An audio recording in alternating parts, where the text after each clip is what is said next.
In Bryant Park, I found my son sitting on a bench with my grandson and 3 suitcases, everything he owned. I asked him, "Why aren't you at the office?" He looked down. I was fired. My father-in-law said our blood doesn't belong with people like them. I smiled, not with joy, but with something colder. Get in the car. And tonight, that man was about to learn who really owned the board he thought he controlled. Welcome to our channel. If this story resonates with you, don't forget to like, subscribe, and turn on notifications for more powerful narratives. We're curious. Where are you watching from? Share your location in the comments. Note, this tale combines fictional elements with real-world themes for dramatic effect and learning. Names and settings may be imagined, but the lessons about loyalty, strategy, and family are drawn from genuine human experience. On a Thursday afternoon in October, I found my son sitting on a park bench with everything he owned in 3 suitcases. Bryant Park, 2:30. Nathan hunched on a bench, shoulders curved inward, 3 suitcases beside him, and Mason, my 4-year-old grandson, kicking fallen leaves in light-up sneakers. I pulled over fast. Nathan didn't look up until my shadow fell across him. His eyes were red from exhaustion and something deeper, defeat. "Dad?" Mason ran over and grabbed my hand. "Grandpa, can you fix this?" I looked at my son. "Why aren't you at the office?" Nathan's jaw tightened. "Fired this morning. Charles said our blood doesn't belong with theirs." The words hung in the cold air. 3 years of Sunday dinners. 3 years watching Charles Pennington explain the difference between old money and new, between people who belonged and people who didn't. I'd cataloged every insult. This was a line crossed. "Get in the car." "I don't have anywhere to go. Victoria changed the locks. Put my things outside while I was being fired." His voice cracked. Said her father made the right call. Mason tugged my sleeve. "Mommy says you're the strongest man in New York." I knelt to his level. "I can fix it, buddy. I promise." I picked up 2 suitcases and nodded to Frank, my head of security. "Help Mr. Nathan." We drove north in silence. Nathan sat in back with Mason, who fell asleep immediately. I watched them in the rearview mirror, my son, who'd aged 10 years. In one morning, my grandson, who still believed grandpas could fix anything. Manhattan's skyline gave way to bridges, then autumn trees. "I built Sullivan Maritime over 30 years, I said. "Started with one truck. 800 million annual now." Nathan knew this, but I needed to say it. 3 years ago, I bought Hudson Freight for 20 million, through offshore companies where the real owner stays hidden. I paused. I put Charles in charge as CEO. Nathan's eyes sharpened in the mirror. "You came to me that day, said you wanted respect for who you are, not whose son you are. I agreed not to interfere. Our deal. You kept it. For 3 years I watched you endure things that would have broken most men. Listened to Charles explain why everything about you was insufficient." My hands tightened on the wheel. I said nothing, because we had a deal. Mason stirred. "But Charles doesn't know something," I said, voice dropping. "Hudson Freight doesn't belong to him. Never did. Every paycheck he signed, every insult, all in a company I own. He's been working for me the entire time." Silence. Then, "You've owned it all along." "Yes." "Why put me through that?" "Because you asked me to. You needed to know you could stand alone." I met his eyes in the mirror. "But that deal died when I saw you on that bench." The Bedford gates appeared iron and stone. Home. "What are you going to do?" I smiled. Not warm. The smile before closing deals that left the other side with nothing. Charles wanted to play games with bloodlines. Now he learned something. In my world, bloodlines mean nothing. Only power matters. And he just started conflict with the wrong family. Nathan didn't know I'd been paying Charles's salary all along. Didn't know I could take it all back with one call. Didn't know I'd been collecting every slight like a prosecutor, building a case. But he was about to find out. The reckoning had begun. Every Sunday for 3 years, I swallowed insults, along with expensive wine and collected ammunition. While Nathan settled Mason upstairs for the night, I sat in my study and let my mind drift back to those weekly rituals at the Pennington estate. Greenwich. White columns trimmed hedges. A dining room with crystal chandeliers and a table that seated 12 but only ever held 5. Charles at the head. Victoria beside him, scrolling through her phone. Nathan across from his wife, shoulders tense. and me at the far end close enough to witness everything far enough to be dismissed. That first Sunday 3 years ago, Charles picked up Nathan's wine glass and repositioned it 2 inches to the left, like this. His voice carried that tone rich men use when pretending to be helpful. You hold vintage Bordeaux with respect. The stem, Nathan, never the bowl. Details expose breeding or the lack of it. Nathan's face flushed. Yes, sir. Victoria didn't look up from her phone. She never defended him, not once in 3 years. I cut my duck with precision and said nothing. Every week another correction, his posture, his choice of tie, his state school education versus Charles's Yale degree. Every comment about how some people just didn't understand the nuances of high society. 3 years of watching my son's light dim, but I'd made a promise not to interfere. So I observed, memorized, built my case. Then 6 months ago, something shifted. Hudson Freight's quarterly reports started arriving a week late. In logistics, that's an eternity. When I called accounting, they stuttered excuses about system upgrades. I didn't believe them. 3 months later, Victoria stopped answering my calls. Before, she'd maintained appearances, hoping for expensive gifts. Now, straight to voicemail. We're at an event. We're traveling. We're resting. A wall had grown between us overnight, but the moment I knew something was seriously wrong came 1 week ago. Nathan visited my office at One World Trade Center. He looked terrible, gaunt, dark circles under his eyes suit hanging loose. He'd lost weight. Just busy, Dad. Quarter-end closing. I knew quarter-end closing didn't make a man look crushed. Then I noticed his wrist. The Rolex Daytona I'd given him for his 30th birthday platinum $50,000 was gone. Where's your watch? Nathan pulled his sleeve down quickly. At the jeweler. Clasp was loose. The lie sat between us. I'd bought that watch. The clasp had never been loose. Nathan was careful with possessions, almost obsessively so, which meant one thing: he'd sold it. Or pawned it. A man doesn't pawn a $50,000 watch unless he's desperate. After Nathan left, I called Frank Morrison. Complete audit of Hudson Freight. Every transaction for 6 months. And Frank, find out what's happening at the Pennington house. Quietly. Understood, Mr. Sullivan. 24 hours later, Frank walked into my study with information that would change everything.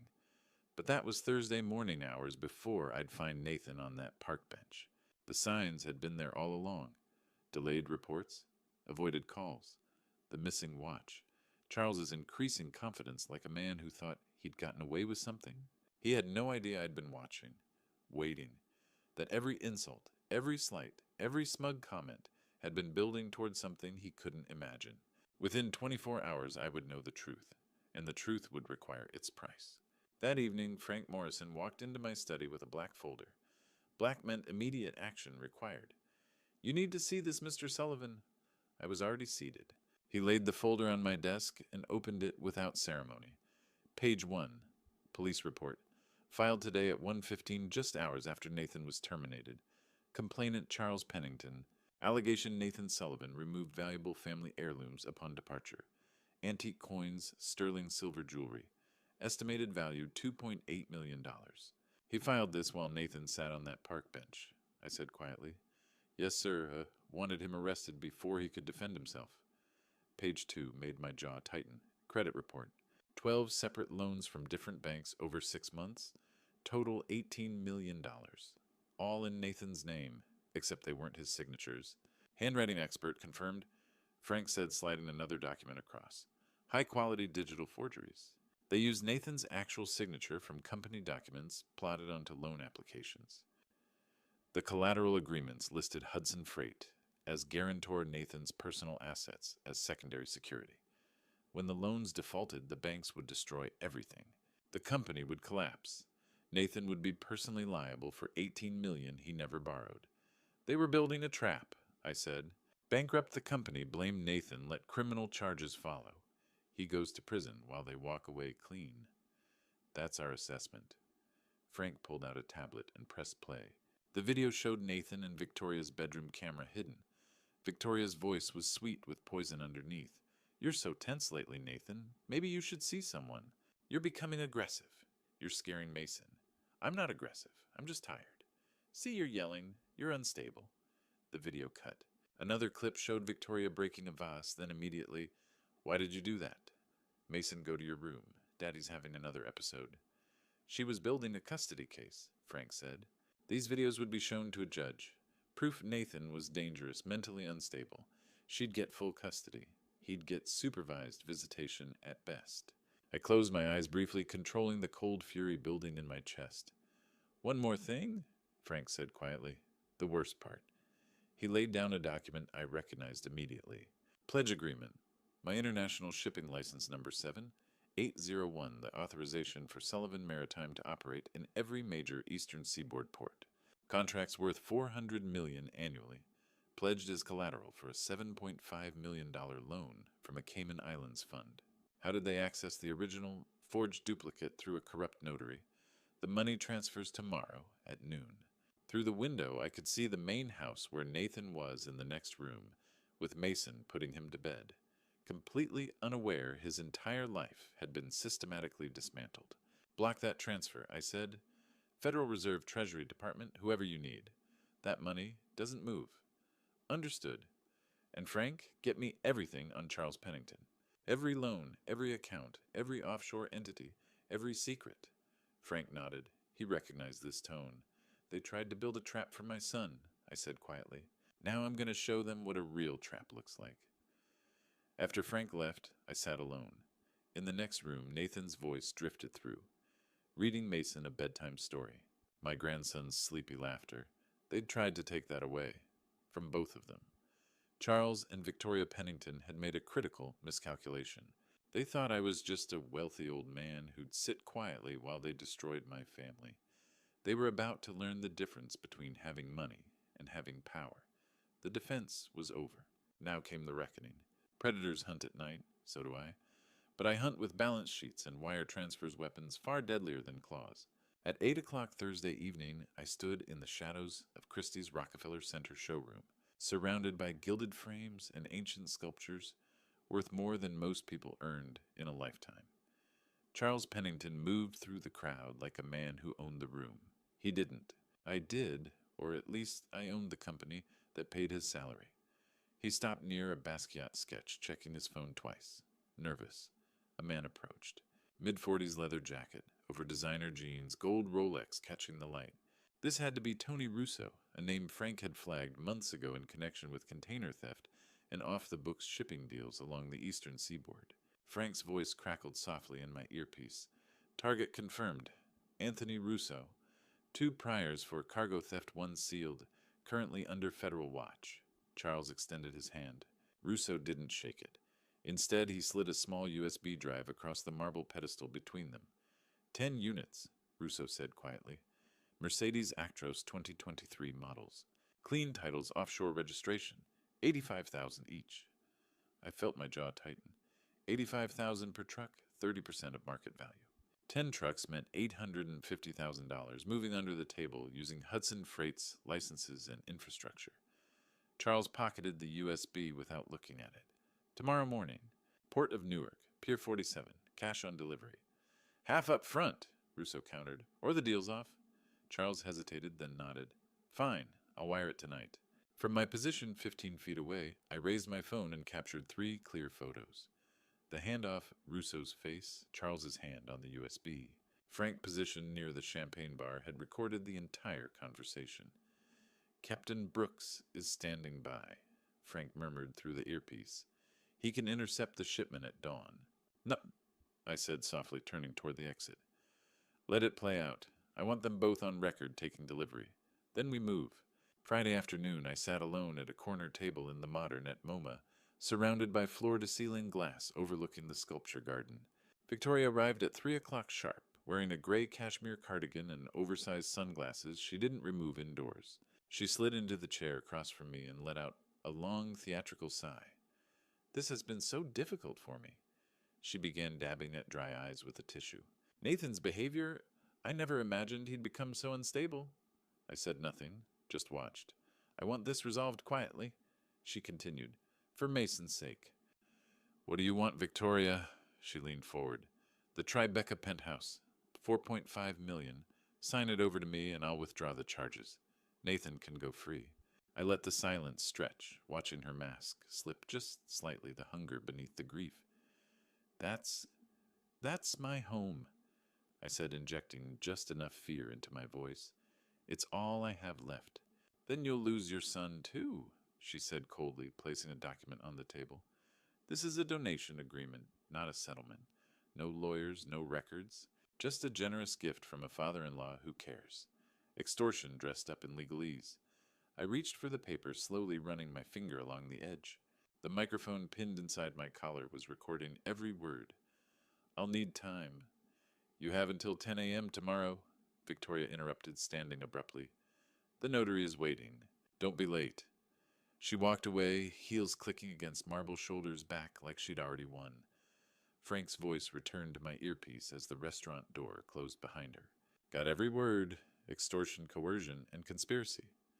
I pulled out my phone and called James Thornton at Manhattan Capital. Buy every debt Charles Pennington has. By tomorrow morning, I want to own his life. While Victoria waited at a notary I'd never contacted, I had other plans for Saturday. There's a moment in every war when you stop defending and start conquering. Mine came at 10 a.m. Saturday morning. James Thornton sat across from me on the 47th floor of Manhattan Capital Bank, a stack of contracts between us that would destroy Charles Pennington's life. Purchasing distressed debt in this volume is highly unusual, James said, adjusting his glasses. The risk exposure is mine, I interrupted. This isn't an investment, it's a tool. He slid the first contract forward. The Greenwich Estate mortgage, $3.2 million outstanding. I signed without reading. Vehicle loans, Bentley Continental and Range Rover autobiography, $480,000 combined. Another signature. Mrs. Pennington's credit cards, 7 accounts, nearly $200,000 total. I paused briefly, picturing Victoria's face when her black card declined. Then I signed. Hudson Freight business lines? James continued, his voice dropping. $12 million in overdraft facilities. If Hudson defaults, you can seize everything the company, their home, their assets. Perfect. I signed 3 times. James stacked the documents. Mr. Sullivan, what exactly are you planning? Justice. By the time we finished, $35 million in debt had transferred to Sullivan Maritime Holdings. It gave me something far more valuable than money. Control. At noon, I called from my car. James, freeze all accounts tied to Charles Pennington, effective immediately. Sir, that will... I'm the primary creditor. Do it. 15 minutes later, confirmation arrived. Account status blocked reason. Internal security review. Contact creditor. I imagined Charles seeing that message, feeling the ground shift beneath his feet. At 2 p.m., Frank called. The Cayman transfer is flagged, he reported. $7.5 million. Federal Reserve has it marked for money laundering investigation, frozen pending review. How long? Months, maybe years. The international shipping license Charles had illegally pledged would remain exactly where it belonged, with me. And the plaza. Tech team in position, video evidence loaded, waiting for your signal. Nathan's safe at Bedford with Mason, asking questions, but he doesn't know the timeline. Keep it that way. By 5 p.m., I stood in a private suite at the plaza, looking down at Fifth Avenue as twilight settled over Manhattan. Frank reviewed final details beside me. We're ready, Mr. Sullivan. I straightened my tie and checked my watch. Somewhere across town, Charles Pennington was putting on his tuxedo, rehearsing his acceptance speech, basking in the glow of an award he thought would cement his legacy. He had no idea I'd already taken his crown. Charles is preparing for his coronation, I said. He doesn't realize the throne is already empty. Frank nodded. The ballroom opens at 7. 300 guests confirmed. Everyone will be watching. I turned from the window. Good. Let them watch. By 7 o'clock, I would walk into that ballroom, and Charles Pennington's world would end, not with a whisper, with a reckoning. The Plaza Ballroom glittered like a jewelry box, the perfect place to shatter illusions. From my private box behind velvet curtains, I watched 300 of Manhattan's elite settle into their seats. Crystal chandeliers cast soft light across silk gowns and tailored tuxedos. Everything gleamed with old money and false respectability. Charles Pennington stood near the center in a midnight blue Tom Ford tuxedo, accepting shallow congratulations. Victoria positioned herself beside him in crimson, her smile frozen in place. But something was wrong. Guests whispered after greeting Charles. Leaning close, eyebrows raised, phones discreetly checked. News traveled fast in circles this small. At 7:55, Charles's phone buzzed. I watched him pull it from his pocket and go completely still, his face drained of color. He tapped the screen once, twice, 3 times, each attempt more frantic. Account suspended, reason, anti-money laundering review. Action required contact, new creditor. He tried logging into another account, then another. Error, error, error. Victoria leaned toward him, still smiling for the crowd. What's wrong? Charles showed her his phone. Her smile vanished. My cards, she whispered, pulling out her own phone. They're all declined. The caterer payment bounced. Charles scanned the room, searching for allies. Eyes that had welcomed him for decades suddenly found urgent reasons to look elsewhere. One by one, his network dissolved. He straightened his bow tie, forced his shoulders back, adopted the expression of a man in control. But his hands trembled. At exactly 8 o'clock, the lights dimmed. The master of ceremonies took the stage with a practiced smile. Ladies and gentlemen, it is my great honor to present this year's Entrepreneur of the Year award to Mr. Charles Pennington. Applause rippled through the ballroom, polite, scattered, notably brief. Charles walked toward the stage, each step heavier than the last. The spotlight followed him, harsh and unforgiving. Sweat gleamed on his forehead. He grasped the microphone, opened his mouth to speak, and the giant LED screen behind him blazed to life. Instead of the Hudson Freight logo, audio crackled through the speakers. Victoria's voice crystal clear. The old fool fell for it. The penthouse is ours. Charles spun toward the screen, his face contorting in horror. His own voice, recorded 3 days earlier. What about Nathan? Victoria's cold laugh. Let him rot in prison. He needs to learn his place. The ballroom erupted in gasps. 300 people leaned forward, phones rising to capture what came next. The screen shifted. Documents appeared, bank records, forged on signatures, offshore transfers. Each stamped with bold red letters, forgery, extortion, fraud. Charles stood frozen at the podium, mouth opening and closing soundlessly, his carefully constructed empire collapsing in real time. And from my place behind the curtain, I stepped forward into the light. There's a particular silence when 300 people realize they've witnessed a performance of lies. That silence is justice. The LED screen continued its revelations. Text messages between my son's father-in-law and his daughter, forged bank reports, wire transfer orders to offshore accounts, each document stamped in blood-red letters. Forgery, extortion, fraud. He gripped the podium, knuckles white. This is lies, fabricated security, remove this. The security guards didn't move. They worked for the plaza. And the plaza's contract had been purchased by Sullivan Maritime 3 hours ago. A spotlight swung toward my private box. I stepped forward and descended the stairs. 300 faces turned. My footsteps echoed in the silence. Good evening. I walked onto the stage and stood beside him. Up close, I could see the panic in his eyes, the sweat soaking through his collar. He turned to the audience desperately. I am a man of standing. This commoner envies the class we represent. No one spoke. No one moved to his defense. I addressed the room calmly. This commoner built the houses you sleep in, shipped the goods that made your fortunes, and yes, paid for that tuxedo he's wearing. I placed 3 folders on the podium. Folder 1. Liquidation notice. Hudson Freight belongs to me. It always has. I purchased it through an offshore holding 3 years ago. He's been my employee, drawing a salary I provided while he tormented my son. His mouth opened, but no sound came. Folder 2. Lease termination. The land beneath his estate. Also mine. Stealing from your landlord is remarkably unwise. His legs buckled slightly. Folder 3. The district attorney now has copies of every forged signature, every fraudulent loan, every illegal wire transfer. You wanted to put my son in prison on false charges. I leaned closer. Welcome to your own cage. He collapsed, not dramatically, just a slow, defeated sink to his knees, then onto the stage floor. His midnight blue tuxedo crumpled beneath him. His daughter screamed. She launched herself from the front row, hands extended like claws. Frank Morrison intercepted her midway up the stairs, catching her wrists. Let me go, Daddy. Do something. Her father didn't move, didn't even look up. Frank produced an envelope. Eviction notice. Police are at the estate now. You have 2 hours to collect personal items. All jewelry and valuables have been sealed as evidence. Her screams dissolved into sobbing. I turned to address the ballroom one final time. Check your pockets when you're around people like this. You never know what might go missing. My son waited at the entrance. Mason's with the nanny at Bedford, he said softly. We walked out together while behind us security guards lifted the broken man from the floor, and his daughter swung her designer purse uselessly at Frank's shoulder. Outside October, air hit my face. NYPD detectives were waiting in the lobby, federal warrants in hand. They arrested him immediately, 5 charges. His daughter faced different consequences: civil conspiracy, extortion. No handcuffs for her that night, but consequences nonetheless.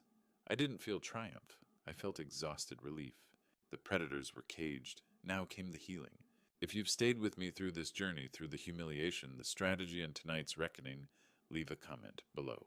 Tell me, would you have done the same to protect your family? I need to know I'm not alone in this. And a word of caution: what comes next, the aftermath. The consequences they faced, some details have been dramatized for this telling. Not everything unfolded exactly as I've described. If you prefer to remember tonight's justice as the ending, you're free to stop here. But if you want to know what happened to Charles, to Victoria, and how my son rebuilt his life, stay with me just a little longer. 2 weeks can feel like 2 years when your world collapses. Every minute for them was eternity. He was processed that night. Federal agents took him directly from the plaza to detention. 5 charges: forgery, embezzlement, fraud, identity, theft, criminal conspiracy. Each count carried years. Now he sat in a 6-by-8 cell awaiting trial, staring at concrete walls. His lawyers abandoned him the moment his accounts froze. No money meant no defense. The man who'd once commanded boardrooms and country clubs now commanded nothing but a metal toilet and a narrow window. The orange jumpsuit hung loose on his frame. He'd lost 15 pounds in 2 weeks. The Tom Ford tuxedo was gone, seized as evidence. He spent hours staring through reinforced glass at a slice of gray sky, replaying the plaza ballroom, the screen, the gasps, the collapse of everything he'd built on lies. The name that once opened doors was now whispered like a disease. She wasn't arrested that night. Her crimes were primarily civil conspiracy, extortion attempts. Serious? Yes, but not the federal charges her father faced. The district attorney offered a deal: cooperate against him, forfeit all assets except 5 years probation. She took it. She had no choice. Now she lived in a 400-square-foot studio in Queens, the first place she'd ever rented herself. At 32, she was learning to do laundry for the first time, to cook her own meals, to count change at a bodega, while strangers sighed impatiently behind her. Her last Hermes bag was listed on eBay: authentic, excellent condition, must sell. The rent was due in 5 days. She'd called her father twice from a borrowed phone. Both calls went to voicemail. He couldn't help her from a cell. He couldn't even help himself. Karma arrived in its purest form. My son returned to Hudson Freight as CEO, the position that should have been his all along. $120 million in contracts, 43 employees, 5 major ports. His first week back, he fired the purchasing manager who'd taken bribes. No hesitation. Pack your desk. Security will escort you out. The soft man who'd apologized for existing was gone. In his place stood someone forged in fire, tempered by betrayal, hardened into steel. He balanced CEO duties with being a full-time father to Mason, morning preschool drop-offs, evening bedtime stories, weekend soccer in Riverside Park. I watched him meet with suppliers, firm but fair, demanding excellence without cruelty. Employees who'd once mocked him now avoided his eyes. "Is there a problem?" he asked one directly. "No, sir," the man stammered. I stood in the observation room, watching my son command respect he'd earned through survival. Frank appeared beside me. "He's ready, sir. More than ready." "I know." I turned from the window. "There's one more place I need to go. Back to where it all began. The park bench in Manhattan, where everything had changed. I needed to sit there again, not as a warrior, but as a grandfather. The same bench. The same autumn leaves. But the man sitting there was different. Lighter, freer, at peace. No suitcases this time. No desperation. Just Mason chasing pigeons across the plaza with his arms stretched wide like wings, his laughter ringing out clear as bells. I poured coffee from a stainless steel thermos, Simple, practical nothing like the silver service I'd once thought mattered. A woman pushing a stroller passed by. Our eyes met. We exchanged genuine smiles, the kind strangers share when the world feels briefly kind. I realized something. Then I'd finally escaped the iron mask I'd worn for 30 years. The mask of the empire builder, the strategist, the man who turned shipping routes into fortunes and never let anyone see him bleed. It was gone now, and I could breathe. I hadn't just saved my son. I'd given him something more valuable than Sullivan Maritime, more lasting than any balance sheet. A legacy of dignity. The kind that must be protected every single day in every decision, in how you treat people when no one's watching. Charles Pennington had believed lineage mattered most. Breeding, bloodlines, the right last name on the right documents. He was wrong. Character matters, loyalty, love. The things you can't inherit, only earn. 30 years I'd spent building Sullivan Maritime into an $800 million operation. 43 vessels, 5 major ports, contracts spanning 3 continents. It took only 2 weeks to build something more valuable. A complete family. A memory surfaced, unbidden Nathan at 7 years old, standing in the doorway of my study in his Little League uniform. "Dad, will you come to my game I'm pitching?" I glanced up from a contract negotiation, barely registering his face. "Not today, son. Maybe next time." There had been so many next times, and I'd missed everyone. I couldn't get those years back, but I could fix the mistake going forward one generation at a time. "Grandpa?" Mason came running, his face flushed and happy, clutching a rubber ball he'd found near the fountain. "Watch this." He wound up like a major league pitcher and threw. The ball sailed toward me in a wobbly arc. I caught it, cleanly feeling the satisfying smack against my palm. "Good throw, champ," I said, standing. "Want to practice more?" "Yes." His eyes lit up. "Dad said you'd teach me baseball." I smiled. Really smiled, not the calculated expression I'd used in boardrooms. "Then let's practice." We spent the next 20 minutes throwing the ball back and forth. I showed him how to grip the seams, how to follow through, how to aim for the center of my chest. He missed more than he caught, but he laughed every time, and that mattered more than accuracy.